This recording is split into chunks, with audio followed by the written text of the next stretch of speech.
As a kind of young kid, apart from a footballer, which I think most boys go certainly through a phase of, the only thing I can remember really wanting to be was I used to watch Jacques Cousteau on telly, and that kind of underwater explorer really appealed. I did absolutely nothing about it, other than kind of go on holiday and a bit of snorkeling. But I always fancied that.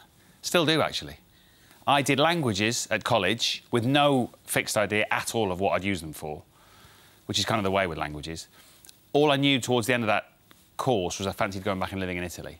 So I kind of hatched this very vague plot of becoming a foreign correspondent.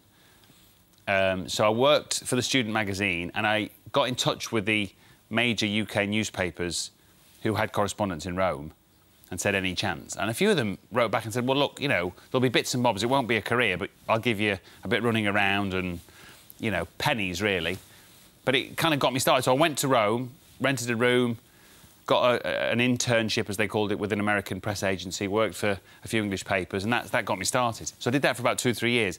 Then the Financial Times suggested if I wanted a proper training, I'd come back to London. So I came back, started on that road, realised that took 20 years, got bored, or impatient, really, in my early 20s. Joined a TV show on Channel 4, which was a foreign affairs series. Then the BBC as a news guy. Realised news is bad news, switched into sport, and here we are.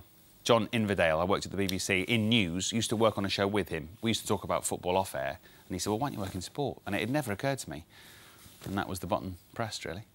Like most jobs, if you carry on learning, I think, and it carries on challenging you, then I think it's a job worth doing. And that's... the endless variety of a job like this is always the best part about it.